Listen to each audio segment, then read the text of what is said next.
भाई जी लोग रात के 1:30 बज रहल बा हई त उठे के नाम नइखे लेत। फिलहाल हमनी के का करतनी देखिए सबे।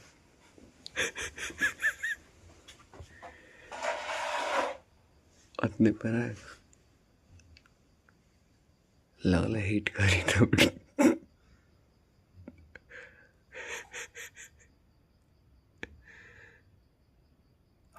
ठीक ठीक ठीक।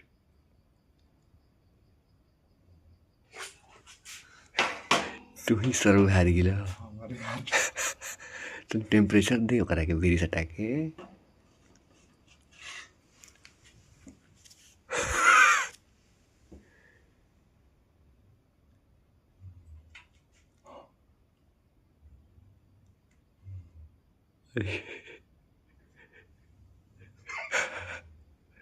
साफ नींद में बा भाई। अगर कुछ समझ में नहीं आवत तोरा हाथ में से धुआं देवे लागल, लेकिन ओकर अभी तो कुछ ना भाई। देख धुआं देता मौका लागल धुआं देता ला। ए भाई का कहिए एकरा के मनिया के जब उठा तर गोड़ावा ठीक दिखे ना हिसाब से बैठा एक नहीं खाता एकरा कैसे उठा के बैठा दे करे रे साला सुबह को चलो और रुक तैयार हो जो भाई।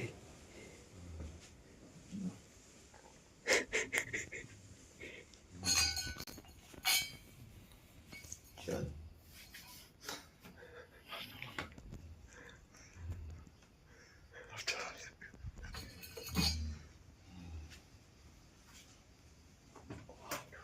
जाग भाई रे सुबह हो गई। जाग 8 बजे 8 बज गई। अरे कल 26 जनवरी हो गई अब उठ चल झंडा फहरावे। 8 बज गई 8 बज गई सब गई झंडा फहरावे चले के ना गेम गंगा चल बड़े अभी स्कूल चले के बा। तब तक चल बे जो घर से आओ खाना खा के दे दावत नहा वहा के बस जो नाश्तो कर लिए ठीक हम चल लिए अब चल बे नू आओ लोग क्या झंडा ना फहरीबे हाँ चल कब। आओ पहले अरे ससुर 7:30 होता है नहीं 7:30। बे अभी सुता नहीं है हिलन आई देखा एक बार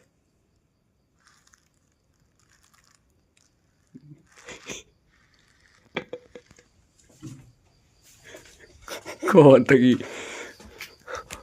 अभी लड़ा सुता नहीं है ना एक वाली 7:30 की से बजी गई और भांगी भाई हो इधर कुछ बुझात दिखे सोना कहाँ जा सकेगा ये प्यार में ही दवा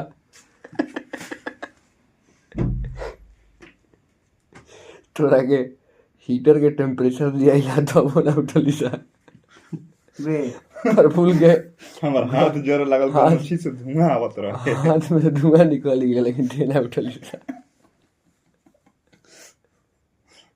जय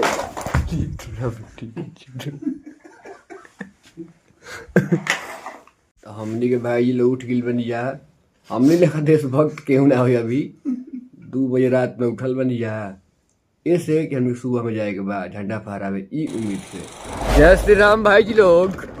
हम गई यहाँ बगेन अपना मित्र प्रफुल्ल के छोड़े है कि जाता रहे पटना भी रहे पढ़े ले तो वही में भैया कि खाली टाइम बा तो बाल कटिंग हो जाओ तो उनको बाल अपनो बाल कटिंग भइल है। तो फिलहाल हम जाते नहीं अपना खेत पर गेहूं के देखे कि गेहूं जामत कि नहीं जामत आ जामल बा तो कितना बड़ भइल बा उहे देखे जाता नहीं तो साथ में बनल रही जा आगे बढ़ल जाओ। हमारी अपना स्कूटी से सबके पता बा स्कूटी हमारा राजा गाड़ी है फ्यूल भराओ का टेंशन नहीं है चार्ज करो और लेके दौड़ो ये राशि फूल सब जानते बा।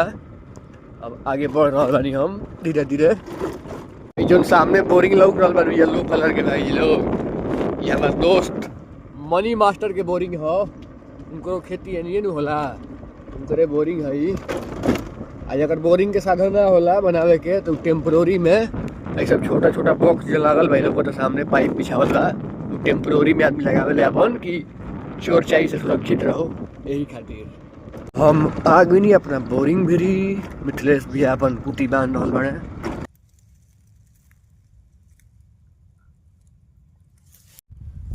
तो हम आ गई बनी अपना खेत पर भाई जी लोग गेहूं की स्थिति देख रहल बानी तो पिछलका बार रुआ सबके दिखैले रही हम तो छोटा छोटा रहे ओगरी, अब बड़ा बड़ा हो गई बा, ग्रोथ बा बहुत बढ़िया एकर। अब पटवन के जरूरत लागता तो रुआ सब देखी जाही, अब पहले से बड़ा बड़ा हो गई भाई गेहूँ हमनी के, जौन कि बिल्कुल उम्मीद ना रहे हमनी के कि गेहूँ हमनी के जामी, यहाँ कि इतना सरद रहे नु खेत में, इतना लेट बोइया भइल है कि से लेट कब ना भइल है। बूढ़ बुजुर्ग भी जे बाटे 80-90 साल के, उहो इहे बात कहता कि ऐसन आपदा कभी आई ना रहे हमनी गाँव में पर्सनली, कब ऐसे ना भइल है, क्योंकि हर एक चीज़ समय से हो जात रहे। एमे इतना लेट भइल है नु, कम से कम 2 महीना लेट हमनी के भइल है, तो एमे के उम्मीद ना रहा। लेकिन सब ये देखला कि जौन खेत परती छोड़ब खाली, उससे बेटर बा कि कुछ ना कुछ डाल दो ओकरा में, रिक्शे ले देखो का होता। तो ये बा लौका तो सब सामने गेहूँ जाम गिल बा अपन। आ एगो और चीज़ रुआ सबके हम देखावल चाहतनी, आगे उ खेत में बाटे हमनी के देखावतनी चना के साग। चना के साग के खैले बा तनी कमेंट करके बताई जा। वही में चना होखेला, जब वो बड़ होखेला नो तो चना होखेला वही में से। ऐसे भी आदमी मकर संक्रांति के दिन चाहे ऐसे भी नॉर्मली आदमी साग खा ले ओकर, आ केहू अपन खेत पर घूमे आवेला तो नमक मिर्चा अचार ये सब के पूरा पेस्ट बना के मसाला होकर आके आदमी खा ले, बहुत बढ़िया लगला। केराव के साग, बूट के साग, बहुत प्रकार के होखेला। तो चलिए आगे, तो हम आ गए अपना बूट के साग के खेत में, चना के साग भी कहल जाला, ओकरा खेत में आ गई बनी। अब देखी जा, ये है चना के साग भाई जी लोग, जौन है लौकता नो टूसा एकर, ये वाला टूसा, ये जब बड़ा बड़ा होखेला नो तो एकरे में चना होखेला। आदमी ऐसे भी हो रहा, आदमी खा ले भूज भूज के, हाँ ऐसे भी खा ले अचार के साथ में, बहुत बढ़िया लगेला। वह सब भी खा लिया। तो अभी तो सीजन आ रहा बा एकर, अभी 1-1.5 महीना में इतनी बड़ा हो जाई, एक में भाती आवे लगी, चना होखे लगी। ओकरा बाद जब गर्मी आवेला नो तो गर्मी में ये आदमी आग लगा के ओकरा के होरहा भूजे ले, होरहा भूजला के बाद आदमी खा ले वह चना के, इतना मस्त लागेला नो। रुआ सबके हम दिखाई, अभी तो सीजन पूरा आ रहा बा, वही में असली मजा आई गर्मी के दिन में। रुआ सब इंजॉय करब जा, खुद हम पर्सनली भी इंजॉय करब। तो साथ में बनल है भाई जी लोग, अरे भाई जी लोग सब्सक्राइब क्या नहीं करत महाराज, बड़ा मेहनत करतनी जा, तनियो मनी बूस्ट करी जा, बूस्ट करब तबे नु वही भाई सबके आगे बढ़ी। आ तनी अपन गांव के भी लाइफ देखावे वाला आदमी मोटिवेट हुई है कि ना, जरूरी नहीं है कि शहरे में बेंगलोरे मुंबई में घूमला पे कुछ होला, गांव में तब बाहर के आदमी भाग भाग गांव में ही हैं।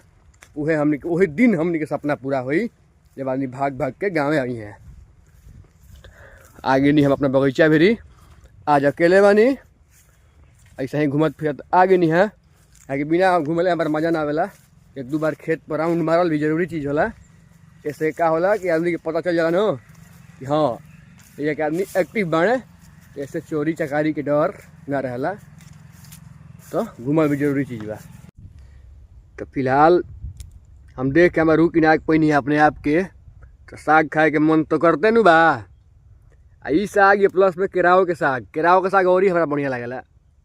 लेकिन अभी तो यह बा, ये खाई जाओ, यह बा साग अपन।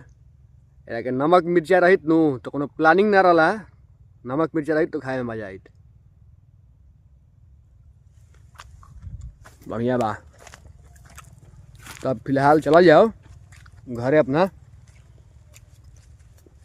जाकर नहाइल धोआइल जाई, आगे बाल कटिंग भइल बा, चेहरो खरबार लेखा लागे लगी आदमी, तो ऐसे नहा लिया जाओ, धोआ लिया जाओ।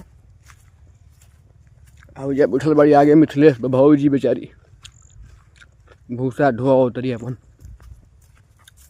तो आगे नहीं हम अपना गाड़ी भी रही, गाड़ी हमारा उधर लागल बिया, चल जाओ भाई जी लोग। अभी भगेड़न भैया के हटे गेहूँ बेचारे को जामे गिल बा। अभी हम बनी अपना रूम में एडिटिंग करतनी है। एगो सीन हम ऐड के लिए बनी भाई जी लोग फर्स्ट में, रात के सीन है 26 तारीख के। तो वैसे कैसा लागल है जरूर बताइब, कमेंट भी करब। फिलहाल हम एडिटिंग करतनी, तब ठीक बा। ब्लॉग कैसा लागल है बताइब जा। आज के लिए बस इतना ही, फिर कल मिलते हैं नई ब्लॉग में। नई शुरुआत के साथ। फिलहाल के लिए जय श्री राम। जिया जिया हो बिहार के लाल।